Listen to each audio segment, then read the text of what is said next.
Hi everyone! So, for today, nakita nyo naman sa thumbnail at sa title, magmemema 99 haul tayo. Tama ba? 99 ba? Oo, tama. So, September ko binili tong mga gamit na to. So, ano to? Parang 99 haul, low budget. Ganun yung atake nito. So, ayun. I-unbox natin isa-isa itong mga packages na to. Yan, nalaglag pa.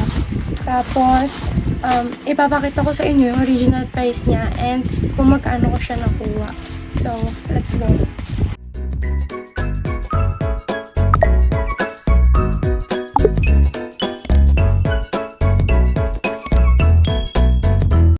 Okay, so first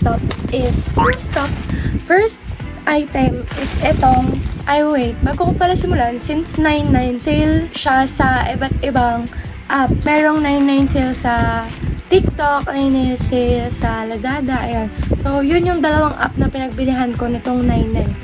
Ayun, simulan na natin. So, itong unang item na bubuksan natin is from HT Bags. Ito yung bag na gagamitin ko ngayong pasukan. May pasok na kami bukas. Today is September 15. May pasok na kami tomorrow. Kaya kailangan ko nang buksan to.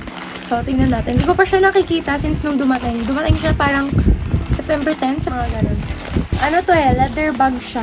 Na pwedeng backpack, pwedeng shoulder bag, ganun. Pero ito yung tsura niya. So shiny! Ito siya. Okay, so na-figure out ko na siya. Edi, ayan. Ayan. Diba?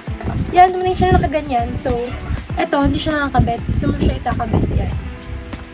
So, pwede mo siyang gawin ganito. Yan, pwede mo siyang gawing shoulder bag. Like this.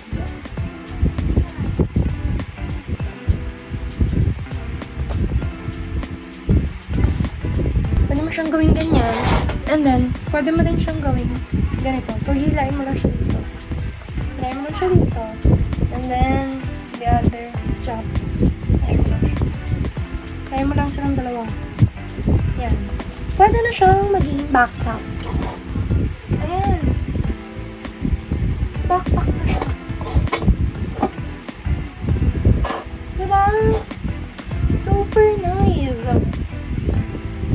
Pwede siyang shoulder bag and pwede siyang backpack. So, it's a 2-in-1 bag. Ang tagal ko naghahanap ng ganitong bag. May nakita ko yung isa, kaso parang hindi siya bagay sa uniform namin, kaya ito na lang yung binili ko. Super simple. Ito siya sa loob. Tingnan natin loob na. Yan, may zipper. May zipper siya. Tingnan natin kung working yung zipper.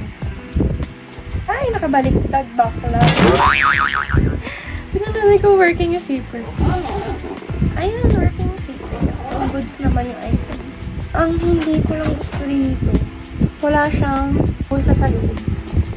Ito lang yung bulsa niya talaga. Look at the zipper in front. Ayan. So, paano siya bubuksan? So, ayan. Naayos ko na. Hihila ko lang siya. So, tignan natin. Ito lang yung bulsa niya. Ang super babaw niya lang. Ito lang hanggang here lang. Ayan. So, parang malalagay ko lang dito lip tint, ganun. Ayan lang malalagay ko dyan. I bought this 235. Original price niya is 235 dun. So, hindi siya nag-sale. So, wala lang. Binili ko lang talaga siya papasok sa school. Okay. So, next item natin is itong ZC na... ZC? ZC ba? Next item natin is itong ZC na eyeliner. So, wala na siyang eyeliner kaya bumili ako. Bale, original price nito is 89 pesos. Tapos, nabili ko siya for 84 ata. Ganun. Paano na? Okay, so, nasa na?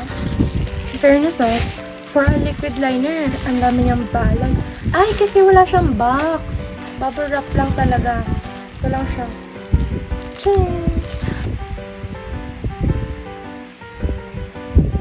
Okay, so, let's try. Para na rin madagdagan ang ating makeup. Hala! Ay! Okay. Hala! Sobrang nipis niya! Look at that! Oh! Oh! Super nice! So super nipis. Ang ganda. Kung gusto mo ng very natural looking na eyeliner, go for this one talaga. Super nipis niya, ate. So, nagkiklaim siya as smudge proof. So, ewan. Siguro kapag may setting spray, smudge proof siya. So, ayan. Next is itong Kim Use na brow gel. Tingnan naman natin siya. So, puro makeup talaga yung binili ko. Actually, ano to eh, haul ng school supplies. Ito talaga yung school supplies ko. So, ito siya. I got the shade ash brown. Ayan. Yeah, in the shade ash brown. This is 130 pesos ata. Then, I got this for only 121. So, 9 pesos yung bawas niya. Let's apply it. Hindi talaga ako nagkikilay, kaya ito yung gusto kong unang itry na pangkilay. Uy! Tingnan natin. Ang sinasabi nila may fiber like hair. Dito nyo, napapansin nyo ba? May panot ako dito na kilay. Pero hindi yan inahit or ano. Ganyan lang talaga yung kilay ko. Sa mga gusto na on-stick ang kilay nila. Perfect. Look at the difference. This with and without. Pero ayan siya. As a first time magkilay girl. Okay, so next product tayo. So last but not the least, my favorite. Ang inaabangan ko. Di ko alam kung underrated pa ba to, pero dati kasi, di ko to pinapansin. So nakakailang bottles na ako nito.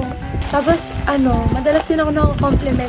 Kaso nag-stop ako mag-buy kasi parang na-overwhelm ako kasi parang 6 na bottles ata yung nabili ko sa kanila dati.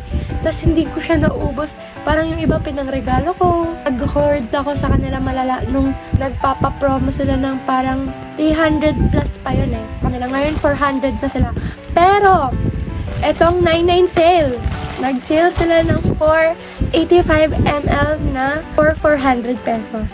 I got this from Tintella. So, 480 yung bili ko kasi may shipping fee. Wala na akong voucher nun for 400 or 399.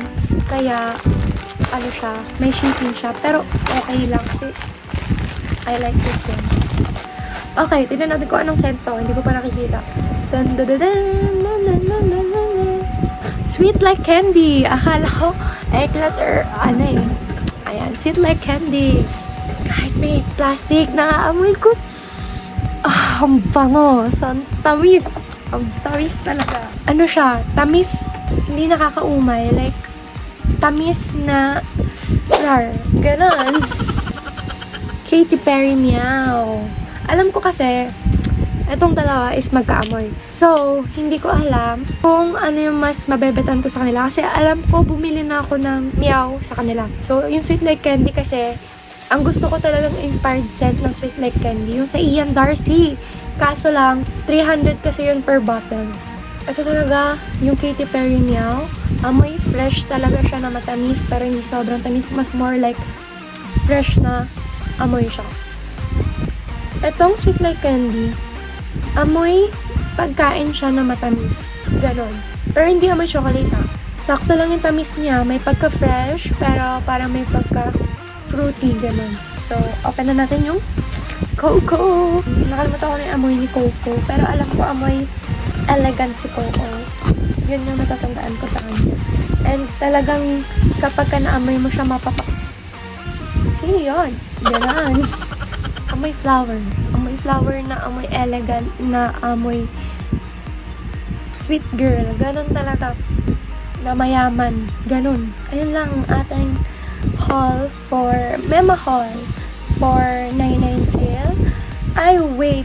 May mga ano pa pala ako. May mga package pa ako na may isa pa akong package na in-order ng sale. Pero, di ba ang 99 sale? Minsan nag-start sila a day before nung 99. Ganon. Etong product na to is nag-start sila mag-sale ng 9.8. So, bumili ako sa kanila ng 9.8. I save almost 100 pesos din sa kanila. And matagal ko na siya minamatahan. So, ang gusto ko siya kasi yung amoy niya is parang body lotion, perfume siya. Ganun. Ang amoy niya is vanilla lace talaga. So, yung sinasabi ko is from My Dream Skin na OG na lang, Kojic plus Niacinamide Intense Whitening Lotion with SPF. Ayun. So, binili ko yung OG nila and then yung serum type. Kasi sabi nila, ito daw is may tone up effect, yung OG nila. And then ito, serum siya. So, para siyang water-like yung consistency niya.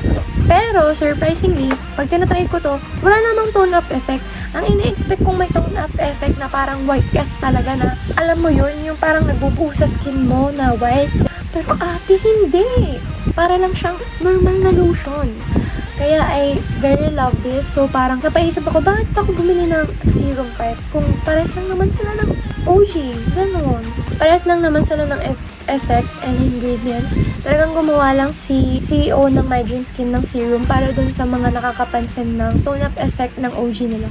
So ako hindi ko naman napansin. So okay lang sa akin kahit na yung OG lang yung gamitin ko. Okay. So, another product na nakalimutan ko, na in-unbox ko, actually, kaya ko sila in-unbox na, in-unbox ko na yung My Dream Skin kasi actually, 8-8 ko pa siya planong bilhin. Kaya ko siya in-unbox kasi gusto ko nga i-feedback na rin kung ano yung impression ko sa kanya kasi ang tagal ko na nga siyang gustong bilhin and ang tagal niya na rin na-hype sa TikTok. Ayun. Another hype product sa TikTok is itong The Originote na lash serum na 2-in-1. 2-in-1 lash and brow serum nila. Ayan. So, binili ko to kasi recently false lashes, cluster lashes. Ayan. So, you can see luminipis ang aking eyelashes. Diba? So, eto is parang one time ko palang nagamit. So, syempre, hindi mo makikita yung result ate. Paano mangyayari yun? Hindi mo makikita yung result nito. So, guys, i-update ko na lang kayo kung effective ba siya. Pero, ipapakita ko sa inyo yung itsura niya. Ayan. Sabi sa inyo, hindi ko pa siya nababawasan. Ayun lang guys, yung mga binili ko this 99. Sinasabi ko sa inyo mga ate ko, kuya ko, mag-haul na kayo. Magka-sale kasi malaki ang maititipid niyo. So, ayun lang for this vlog guys. Thank you for watching. Love us. Stay unbothered babies.